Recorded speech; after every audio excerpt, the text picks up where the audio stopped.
Pandemonium erupted across the halls of Westminster and the aristocratic estates of England today as both the House of Commons and an unprecedented quorum of nobility voted to permanently revoke Prince Harry and his wife Meghan's usage of their royal titles and ranks. The Duke and Duchess of Sussex now face being officially stripped of every remaining vestige connecting them to the monarchy amid Parliament's resounding referendum ousting their tenuous affiliation. The historic bipartisan vote followed months of mounting furor toward the internationally controversial couple over their latest publicized truth bomb accusations lobbed against the royal family. Despite repeated efforts from Buckingham Palace pursuing more diplomatic resolutions placating the Sussexes, their interminable outbursts ultimately proved an untenable liability, finally forcing officialdom's wrath, severing remaining ties. We have made an extraordinarily difficult decision today, but one ultimately vindicating the people's wishes regarding two individuals hell-bent on repeatedly insulting our sovereign institutions and the Crown's immutable legacy, thundered an embattled Prime Minister barely audible above the raucous jeers and cheers roiling Parliament's chamber. The PM continued, for over 2 years, Britain's famous reservoirs of tolerance, inclusiveness, and good-natured self-deprecation absorbed every possible insult imaginable being mercilessly flung our way.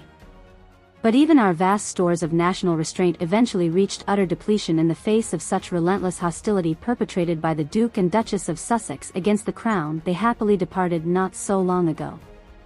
While the vote itself passed with strong majorities in both houses, the process hardly unfolded adhering to typical parliamentary decorum.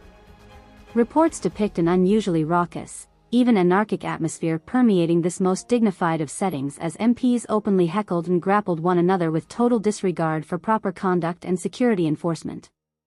At one point, bedlam descended upon the Speaker's chair when an elderly Tory backbencher allegedly attempted wresting away the ceremonial mace, obliging the Sergeant-at-Arms alongside parliamentary security wrestling the octogenarian rebel into restraints as other members chanted, "Off with his head." Yet even that chaos paled compared to scenes simultaneously unfolding within the privileged inner sanctums of England's peerage convening in an exceedingly rare formal session of the Plantagenet-initiated Council of Duchy Nobility. There assembled representatives of powerful aristocratic lines dating back the Norman Conquest, tasked with unanimously endorsing the proposed parliamentary sanction terminating all residual Sussex titles, patents, and privileges. I'm absolutely gobsmacked witnessing such disgraceful indecorous squabbling and disunity from that thuggish parliamentary mobocracy, yet felt profoundly mortified personally interceding amongst England's ancestral chivalric orders today imposing law and reason upon the baying jackals outside, lamented the imperious Duke of Rutland following the historic vote, speaking exclusively with the BBC. We hereditary peers emphatically upheld our oaths preserving crown sovereignty, rebuking the false prophets peddling Republican sedition, undermining our throne's immemorial rights and the traditional hierarchies, protecting our eternal institutions from populist insurrection, he continued solemnly. Lamentably much phlebotomy proved once more necessary, cauterizing this American malignancy metastasizing through the body politic before it inflicted permanent damage. The Duke neglected providing any further details surrounding the closed proceedings. However, eyewitness accounts provided the Daily Mail allege several extraordinary and highly unorthodox occurrences characterized the ancient peerage's assemblage, some bordering on outright violence and blood lineage oaths reaffirming sworn fealties. One insider claimed watching actual physical confrontations arising between opposing blocks of peers on the Duke of Sussex's fate. The whole scene devolved into a Donnybrook with known rebecklers battling legitimists before both factions halted, throwing ceremonial punches only after Garter King-at-Arms threatened expulsion for violating chivalric vows.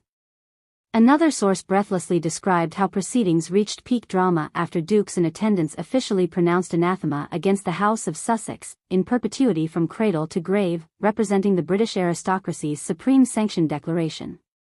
Apparently multiple death oaths swearing fealty unto death against the sullied bloodline survivors were rumored sworn alongside ceremonial dagger-blooding rituals reminiscent of more rugged medieval epics. It got rather intense with the herald's choir intoning curses while privy councillors sliced their palms letting blood drip across the ancestral parchments, the source concluded. But hey, if you can't trust British peerage enforcing lèse-majesté standards during sacred rites obliterating failed sovereign claims, then what's the whole point of relying on nobility's very existence anyway, eh? In Westminster's charged climate, the House of Lords indisputably proved just as chaotic a setting, mirroring recent years' accumulated tensions coming home to roost.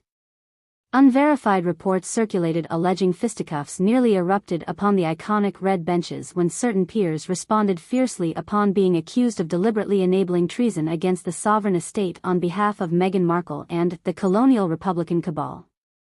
Those specific allegations earned their instigators vigorous tongue lashings from the Lord Speaker, immediately suspending debate while Black Rod summoned yeoman reinforcements suppressing hostilities. We witnessed unprecedented disruptions and violations of parliamentary dignity throughout every stage of this process, divesting the Sussexes of all remaining aristocratic connections, remarked a prominent Viscount outside Westminster's precincts. I've never observed such open hostility amongst the upper estates, boiling over into conflicts reaching the very cusp of unrestrained pugilism between lords. It's one thing maintaining customary ideological friction, but today represented nothing short of constitutional crisis, forcing their decisive rupture from the body politic's ranks. The globally televised turmoil erupting across both storied institutions contrasted starkly indeed against their reputations for ultra-decorum and gravitas overseeing consequential affairs of state. But most pundits concurred the extraordinary circumstances warranted equally unprecedented responses from officialdom, finally drawing long overdue red lines regarding Sussex overtures, eroding respectable public dialogue with pernicious influence, peddling schemes coated in sanctimony. For far too long, we averted glaring truth about this entire wretched episode, ultimately revealing the depths of calculated grift and social media malfeasance cynically weaponized for plundering finite national attention reserves, roared British media mogul Jonathan Rummidge on his primetime program. So yes, it understandably took unleashing England's own hereditary fortresses fighting to extinguish this distinctly foreign conflagration breaching our island's very sovereign sanctity before decisive measures halting the metastasizing sabotage cycle regained control, Rummidge proclaimed before exhaling deeply.